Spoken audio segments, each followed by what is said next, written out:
इसके पहले 2 वीडियो में मैंने आपको उपसर्ग पढ़ाया था। उपसर्ग होता है शब्द के आगे लगता है और प्रत्यय ठीक उसके विपरीत होता है जो शब्द के पीछे लगता है। यानी प्रत्यय शब्द के पीछे लगकर और तीसरे शब्द का निर्माण करता है और उसके अर्थ में जो है परिवर्तन लाता है। तो आप लोग जो है प्रत्यय के बारे में अब पढ़ने जा रहे हैं। कुछ प्रत्यय का उदाहरण मैंने यहाँ पर लिखा है, उसका आप ध्यान से देखिए। जैसे आहट, आप, आओ, ई, आवट, आवा, आए। इसी तरह बहुत सारे प्रत्यय होते हैं और ये प्रत्यय शब्द के पीछे लगते हैं। तो जब भी आप प्रत्यय को शब्दों से, मूल शब्द से अलग करेंगे तो ये ध्यान देंगे कि उस शब्द का अर्थ जो है समझ में आना चाहिए, यानी निरर्थक शब्द नहीं होना चाहिए। तो यहाँ पर जैसे मैं आपको दिखा रही हूँ, एक आपका प्रत्यय है आहट। आहट, इसमें हमने एक शब्द जोड़ा है। तो यहाँ पर देखिए, जैसे ये आपका है आहट। आहट ये प्रत्यय है। इस प्रत्यय को जब हम शब्द के साथ जोड़ते हैं तो आपका जैसे एक शब्द है आपका कड़वा। ये कड़वा एक शब्द है। इस शब्द के साथ हम इस प्रत्यय को जोड़ेंगे, यानी ये प्रत्यय जो है आपके शब्द के पीछे लगेगा। शब्द के कहाँ लगेगा? पीछे लगेगा। ये आपका एक शब्द है और भी आपका ये प्रत्यय है। ये आपका प्रत्यय और ये आपका जो है ये मूल शब्द है, मूल शब्द। तो इस मूल शब्द के साथ इस प्रत्यय को जोड़कर हमने बनाया आपका कड़वाहट।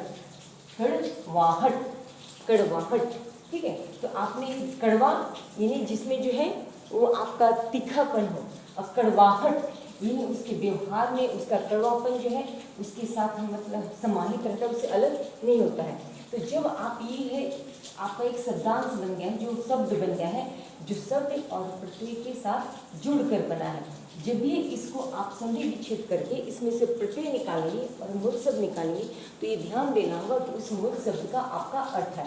तो इस तरह के शब्दों में जब आए हुए शब्द होते हैं जिसे मूल शब्द को अलग करना होता है या प्रत्यय को अलग करना होता है, तो हम लोग उसकी सबसे करने की सबसे बड़ी एक विशेषता ये होती है कि हम लोग इस तरह का कॉलम बनाते हैं और इस तरह के कॉलम बनाने के बाद यहाँ पर जो है आपका लिखते हैं शब्द। तो जो शब्द आपका क्या है, ये कड़वाहट, कड़वाहट। तो अब यहाँ पर आप लिखेंगे ये प्रत्यय। तो प्रत्यय इसमें क्या है? प्रत्यय है आपका आहट। यहाँ पर आप लिखेंगे मूल शब्द। क्या लिखेंगे? मूल शब्द। तो मूल शब्द क्या है आपका? कड़वा। इस तरह आपने इस शब्द में से प्रत्यय को अलग कर दिया और मूल शब्द को अलग कर दिया, तो ये आपका शब्द बन गया है। इसी तरह हमने दूसरा इसमें जोड़कर बना दिया है। जैसे कड़वा, कड़वा में यदि कड़वा के साथ और आहट है, इसको जोड़कर जो दूसरा शब्द हम लोग बना सकते हैं गर्माहट। तो आपका गर्माहट, गर्माहट। तो इसमें क्या हो गया? प्रत्यय निकल गया आपका आहट, उसके बाद क्या है? गरम, गर्माहट हो गया। उसे दूसरा आपका प्रत्यय है आप। तो इससे हमने शब्द बनाया है, जैसे आपका हो गया मिलाप, मिलाप। इसमें प्रत्यय क्या है आपका? आप। प्रत्यय क्या है? आप। मूल शब्द क्या है? मिल,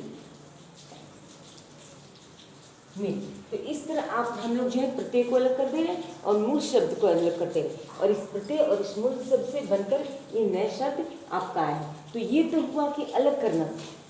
इसी तरह आप जो है इन प्रत्ययों को जोड़कर बहुत सारे शब्दों का निर्माण कर सकते हैं। जैसे आपका ये है आप है, तो यहाँ पर संताप आपने बना दिया, मिलाप, उसके बाद आपने ये संताप बना दिया। उसी तरह तीसरा एक प्रत्यय है आपका आओ। क्या है प्रत्यय आपका? है मैंने दिया है आओ।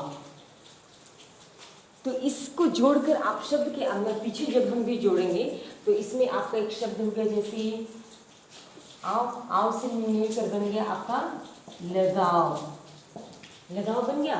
उसके बाद है आपका ये बनाओ। इसको आप अलग करेंगे तो ये हो जाएगा लग, ये हो जाएगा बन। तो इस तरह आपका ये हो गया। इसी तरह बहुत सारे प्रत्यय हैं आपका। यहाँ पर आप ध्यान देखिए, ई जैसे बोली, हंसी। तो जब भी आप इसको अलग अलग करेंगे, प्रत्यय को अलग करेंगे, मूल शब्द को अलग करेंगे, तो ये बोल आ जाएगा, बोली आ जाएगा, इसमें बोल, इसमें हंस आ जाएगा, ई अलग हो जाएगी, बोल और हंस। उसी आवट, तो यहाँ में सज आ जाएगा, यहाँ पे लिख आ जाएगा। यानी जब आवट को आप हटाएंगे तो सज धन आवट, लिख धन आवट। जैसे आपका ये देखिए सज धन आपका आवट हो गया, उसके बाद लिख धन आपका आवट हो गया। यानी ये शब्द के पीछे लगने वाले प्रत्यय हैं। उसके बाद आवा, जैसे आपका ये बुलावा, तो आपने क्या इसको अलग करेंगे, इसको अलग करेंगे बुल धन आपका आवा बुलावा। उसी तरह दिखावा, आप ये क्या कर देंगे दिख धन आवा, ये आपका बन गया दिखावा। उसी तरह आई, पढ़ाई लिखाई, तो पढ़ धन आई, लिख धन आई, ये क्या बन जाएगा आपका पढ़ धन आपका आई, इसके बाद लिख धन आई, तो ये आपका लिखा है। इस तरह बच्चों आप ये उपसर्ग और प्रत्यय जो क्लास 9 का कोर्स है, पहला लेसन है, मैंने बताया उपसर्ग शब्द के आगे लगते हैं और प्रत्यय जो है शब्द के पीछे लगते हैं। और जब भी इस प्रत्यय और उपसर्ग को हम लोग को अलग करना होता है तो हम लोग ये ध्यान देते हैं कि जो मूल शब्द आ रहा है वो निरर्थक नहीं होना चाहिए, वो सार्थक होना चाहिए। कभी कभी बहुत सारे ऐसे भी शब्द आएंगे जिसमें प्रत्यय और उपसर्ग दोनों ही लिखा रहता है, दोनों ही आपका जो है अभौतिक, इसमें आपका और उपसर्ग आ गया है और इक आपका जो है वो प्रत्यय गया है। भौतिक आपका मूल शब्द हो गया, अभौतिक, अलौकिक।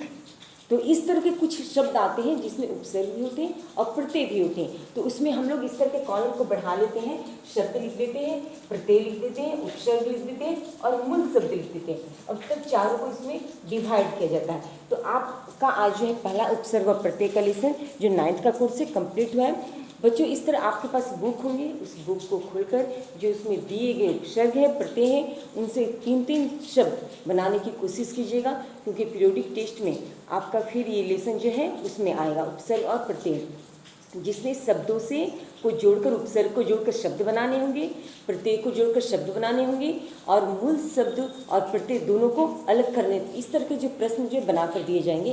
तो ये पहला लेसन कि आप तैयारी कर लीजिएगा। कोई भी प्रॉब्लम हो तो आप जो है कॉन्टेक्ट व्हाट्सएप से या ग्रुप में कर सकते हैं।